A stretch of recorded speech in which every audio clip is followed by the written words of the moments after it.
আর কত রাত একা থাকবো, চোখ মেলে দেখবো না তোমাকে, স্বপ্নে ওই রঙিন ছবি আঁকবো, আর কত রাত একা থাকবো। কি দাদু, কিসের এত চিন্তা করছো?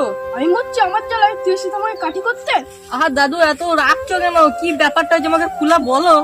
তুই আমার দুঃখ কোনে বুঝেছিস না বুঝার চেষ্টা করেছিস? আহা দাদু, আর কি নয়, এবার পুরো সিরিয়াস। যা হয়েছে আমাকে খুলে বলো। তুই তো সবই জানিস দাদু ভাই, তোর ঠাকুমা মারা গেল 20 বছর হলো, সেই থেকেই আমার এই শূন্য বুকটা হুহু হুহু করে। ও দাদু, বুঝেছি, তোমার শূন্য বুকটাই পূর্ণ করার জন্য একটা ঠাকুমার দরকার। ঠিক ধরেছিস দাদু ভাই, তুই ঠিকই ধরেছিস। তুই বল দাদু ভাই, আমার কি এমন বয়স হয়েছে? মানছি আমার চুলে একটু পাক ধরেছে, কিন্তু আমার মনটা চ্যাংড়া ছেলেদের মতোই আছে। লোকে শুধু তো আমাকে বুড়ো বলে, হিংসে দাদু ভাই, হিংসে। হিংসে? হিংসে নয় তো কি, আমার ছেলে নেই বলে সব সবার নজর এই বিশাল সম্পত্তির দিকে। ওদের ওই আশায় ছাই পড়বে, ওদের মুখে ঝামা ঘষে বিয়ে আমি করবই, তারপর আমার ছেলে হবে। ওহো কি আনন্দ, কি আনন্দ। কিন্তু তার আগে একটা ভালো সুন্দরী মেয়ের তো প্রয়োজন। তোর হাতে ধরি, দরকার পড়লে তো গায়ে পড়ছি। আমার জন্য একটা ভালো মেয়ের জোগাড় করে দে দাদু ভাই। আরে তুমি কিচ্ছু চিন্তা করো না দাদু, তোমার 1 মাসের মধ্যে আমি বিয়ের ফুল ফোটাবো। কিন্তু কিন্তু আবার কি? চার্জটা একটু বেশি। দেবো রে দেবো, তুই শুধু ওই ঘটকের সাথে আমার দেখা করবি। তাহলে কাল 10টার সময় হারুর চায়ের দোকানে আমি ঘটক মশাইকে সব বলে রাখবো। মনে রাখবে ঘটকের নাম ফটকে আমার নাম, খটকালি করা আমার কাজ। এখন পর্যন্ত 99টা বিয়ে দিয়েছি, আর একটা বিয়ে দিলেই আমার সেঞ্চুরিটা পূর্ণ হবে। তারপর আমি আমার ছাতাটাকে তুলে বিরাট কোহলির মতন সেঞ্চুরি সেলিব্রেট করব। বলছি আমারটা হবে তো? হবে মানে হয়ে গেছে। যে কাজে আমি একবার হাত দিই, সেই কাজ শেষ না হওয়া পর্যন্ত অন্য কোনো কাজে হাত দিই না।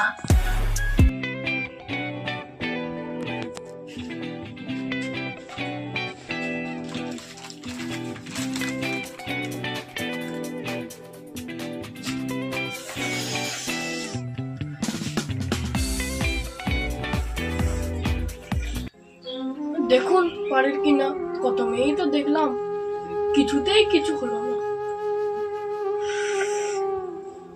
যার কাছে এই বিয়ে প্রস্তাব নিয়ে যায়, সেই আমাকে বুড়ো বলে তাড়িয়ে দেয়। তাই তো আইবুড়ো মেয়ের আশা ছেড়ে বিধবা মেয়ে দেখতে গেলাম।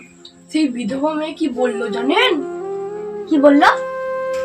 বললো ঘাটের মরা কোথাকার, গলায় কলসি বেঁধে জলে ডুবে মরবো, তবু তোর মতো বুড়োর গলায় মালা পরাবো না। মাঝে মাঝে মনে হয় আত্মহত্যা করে নিজের জীবনটা দিয়ে দিই, কিন্তু পারি না এই বিশাল সম্পত্তির জন্য। তবে হাল আমি ছাড়বো না, আপনার গায়ে আমি আনবো একদম বাছুর সমেত। কি বললেন? না মানে বলছি, আমার হাতে একটা সুন্দরী মেয়ে আছে, রূপে লক্ষ্মী গুণে সরস্বতী, একবারে আইবুড়ো। হ্যাঁ, বুড়ো? কিন্তু আবার কিন্তু কেন? আইবুড়ো মেয়ে তো খরচ একটু বেশি। সে 200-500 হলে হোক না, অসুবিধা আমার কি? 200 নয়, 500 নয়, একবারে 50,000। 50,000? আরে উঠে বসুন, চমকে যাওয়ার কিছু নেই। আপনার যা বয়স, একটা বুড়িও জুটবে না, আবার আইবুড়ো মেয়ে। তাই বলে 50,000 টাকা?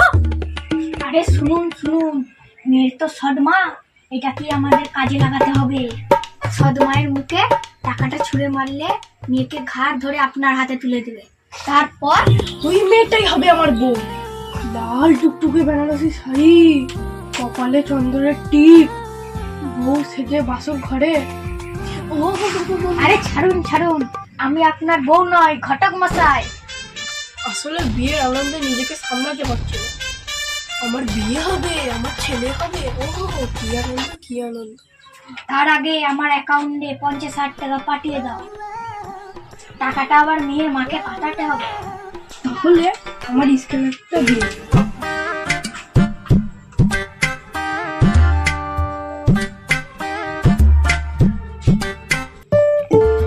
হয়ে গেছে।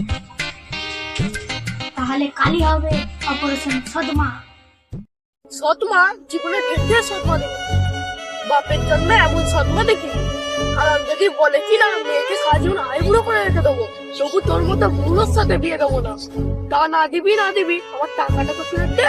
টাকার কথা বলছি, হারাম যদি আমাকে ছাটা দিয়ে তারা বললো, জলে গেল আমার পুরো 50,000 টাকা জলে গেল। দাদু বিয়ে পছন্দ হলো? সব হয়েছে তোর জন্য আমার 50,000 টাকা জলে গেল। উফ, কি ডেঞ্জারাস বুঝলা, ভাবতেই আমার গা কাটা দিয়ে উঠছে। তবে আমিও ছাড়ছি না, সুদে আসলে ওই টাকা আমি ঠিক হাসিল করে নেবো। তুমি ঠিক বলেছো দাদু। ঘটক মশাইয়ের কাছে আমি সব কথা শুনেছি। এত বড় অপমান তো সহ্য করা যায় না। এই অপমানের জবাব আমাদেরকে দিতেই হবে। তোমাকে কিছুই করতে হবে না, যা করার আমি নিজেই করব। তখন দেখবে তোমার টাকা তোমাকে সুসুর করে ঠিক দিয়ে যাবে। সেই ব্যবস্থাই কর দাদু ভাই, টাকাটা চিন্তায় রাতে আমি ঠিক করে ঘুমাতে পারছি না। ঘুমাবে দাদু, ঘুমাবে, আরামে ঘুমাবে, সাথে তোমার বউকে নিয়ে। বউ মানে? মানে আমাদের নতুন ঠাকুমা। কিন্তু তার আগে তোমাকে আমার সাথে এক জায়গায় যেতে হবে। কোথায় যেতে হবে? দামোদরের ধারে যে পুরনো শিব মন্দিরটা আছে, সেইখানে এক সাধু বাবা থাকেন। শুনেছি তিনি নাকি অন্তর্যামী। আমার মনে হয় একমাত্র উনিই পারেন তোমার বিয়ের ফুল ফুটাতে। তাহলে আগামীকাল? আবার কাল কেন দাদু ভাই? বলছি আজ এখনই গেলে হতো না? এখনই যাবে? বেশ, চলো।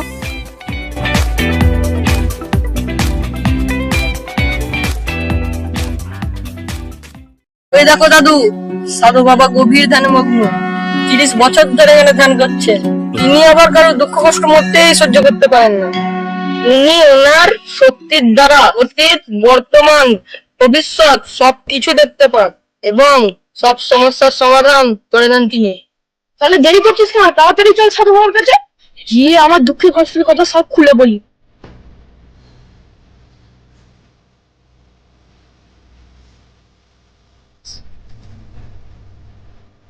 সাধু বাবা, ও সাধু বাবা, চোখ খুলুন।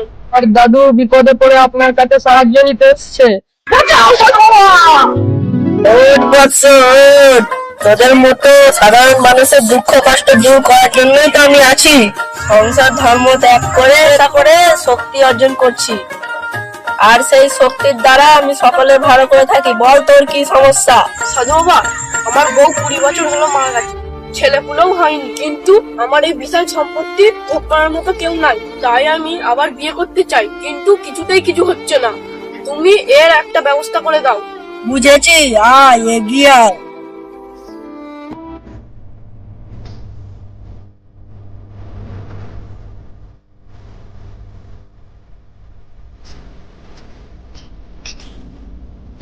পাপি, তোর অতীত খুবই জঘন্য। সারা জীবন তুই শুধু পাপ কাজ করে গেছিস। সম্পত্তির জন্য নিজের স্ত্রীকেও খুন করেছিস। শুধু তাই নয়, কত গরিব মানুষের ঘর বাড়ি জমি জায়গা তোষাত করেছিস। অসহায় মানুষকে ঠকিয়ে তুই এই বিশাল সাম্রাজ্য তৈরি করেছিস। আর তাই তো ভগবান তোকে নিঃসন্তান করে রেখেছে, যাতে তোর এই পাপের সম্পত্তি কেউ ভোগ না করতে পারে। না না, তোকে আমি কোনো সাহায্য করতে পারবো না। দূর হ তুই আমার চোখের সামনে থেকে। এর কি কোনো সমস্যার সমাধান নেই সাধু বাবা? আছে, নিশ্চয়ই আছে। তোর এই অপবিত্র শরীরটাকে পবিত্র করতে হবে। আরে দামোদর থেকে একটা ডুব মেরে আসি। দামোদরে ডুব দিলে তোর শরীরের ময়লা দূর হবে, কিন্তু পবিত্র হতে গেলে তোর মনের ময়লা দূর করতে হবে। তাহলে কি করতে হবে সাধু বাবা? যে মানুষকে ঠকিয়ে তোর এই সম্পত্তি, সেই সম্পত্তি তোকে সাধারণ মানুষের মধ্যে দান করে দিতে হবে। তিল তিল করে গড়ে উঠা আমার এই সম্পত্তি আমি ওই গরিব ছোট লোককে কিছুতেই দান করবো না। ওরে বোকা, এক বালতি জল থেকে 1 গ্লাস জল তুললে কি গোটা বালতির জলটা খালি হয়ে যাবে? তার মানে তোর বাড়ির পশ্চিম দিকে যে ফাঁকা জায়গাটা আছে, সেই জায়গাটা তোকে দান করতে হবে। ওই জায়গার ওপর হাসপাতাল তৈরি হবে, আর ওই হাসপাতালে এই গ্রামের গরিব মানুষেরা চিকিৎসা পাবে। কোনো কিন্তু নাই দাদু, রাজি হয়ে যাও দাদু। তোমার এই দান গরিব লোকেরা সারা জীবন মনে রাখবে। তবে তাই হোক, কিন্তু আমার বিয়ে হবে, নিশ্চয়ই হবে। তবে এই নে, এটা মাদুলের মধ্যে ভরে তোর হাতে বেঁধে নিবি। তারপর ভালোবাসার দৃষ্টি নিয়ে যে মেয়েকে স্পর্শ করবি, সেই মেয়েই তোর জন্য পাগল হয়ে যাবে। যা এবার নিশ্চিন্ত মনে বাড়ি যা। আর মনে রাখবি, ওই জমি দান করলে এই মাদুলি কাজে লাগবে, তার আগে কাজে লাগবে না। জয় সাধু বাবার জয়, সাধু বাবার জয়, জয় সাধু বাবার জয়, সাধু বাবার জয়। পূর্ণ হবে আমার এই এত দিনকার স্বপ্ন, পূর্ণ হবে। এই নদীর ধারে সব মেয়েরা বিকেল বেলা জল আনতে আসে। এই সুযোগে সাধু বাবার কথা মতো ভালোবাসার দৃষ্টি নিয়ে যে মেয়েকে স্পর্শ করব, সেই মেয়েই ভালোবাসায় পাগল হয়ে উঠবে। কিন্তু আশেপাশে তো কাউকে দেখতেও পাচ্ছি না। ওই তো একটা মেয়ে এইদিকেই আসছে জল নিয়ে। যাই সাধু বাবার কথা মতো কাজটা করে আসি।